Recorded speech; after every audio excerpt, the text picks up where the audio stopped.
So, you want to make my spinning card display, huh? Now, first things first, you need to download the files from the description, but before you print them all out, I have a few instructions for you. Now, if you can use the 3MF, I recommend you do that, like it's got everything pre-set up and ready to go for you, but a few things that are special about printing this one. For one, you see these little clips here. I would stand them up just so the layer lines aren't parallel with the stress that it will be undergoing. The Pokeball is a combination of 3 different bodies. I've personally split it up into white, black, and red sections, but if you want to go ahead and add pauses where the colors swap and then just swap out the colors yourself, you can do that. Or, of course, you can just print it all in the same color. It doesn't really matter. It's up to you. There are 2 versions, by the way. One for cards that aren't sitting in their sleeve, and one if you want that added protection for cards that are in a sleeve. The only difference is the frames here. You can see the spot where you put the card in here as compared to the spot where you put the card in here is a little bit different in size, and that's about it. I'll show you more what I'm talking about later, but if you want to print a different color for each card, you can print them as is, or if you want the same color and you want a little bit faster of a print, you can put them both on the same plate.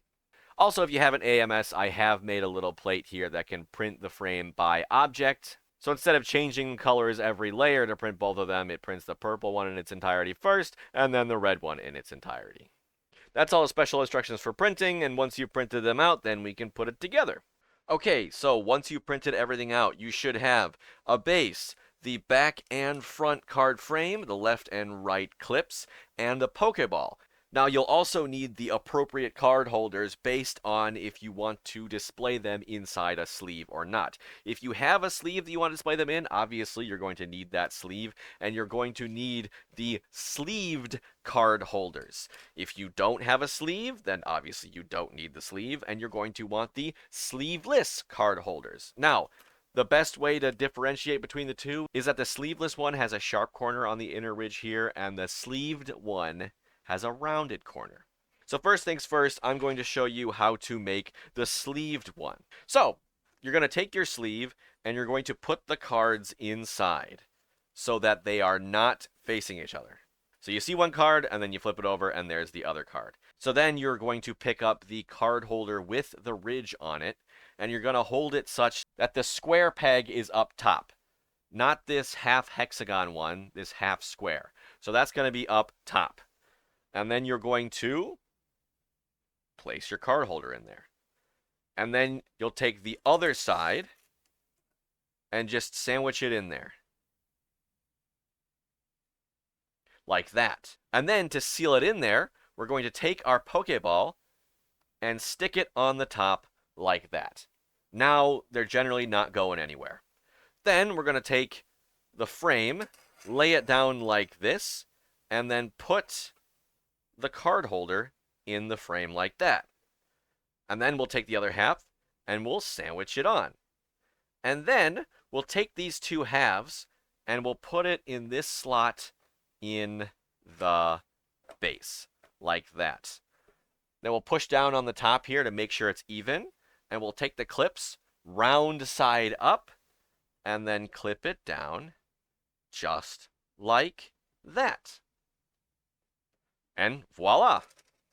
It should spin pretty easily. There's absolutely no glue needed, and because of that, if you want to, say, swap it out for another card, you can do it relatively easily. For example, if I want to do the sleeveless cards, we're going to do something similar. Obviously, we can't put them in the sleeve first. We're going to make the square peg on top.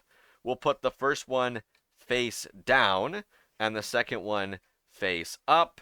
We'll sandwich it in there. And then, if we want to swap it out, we'll just take the clips off, take it out of the base, take the frame off, take this out, take the Pokeball off, put the Pokeball on our new one, set it in the frame, put the other half on, insert it into the base, make sure it's nice and snug, and then we'll put the clips on.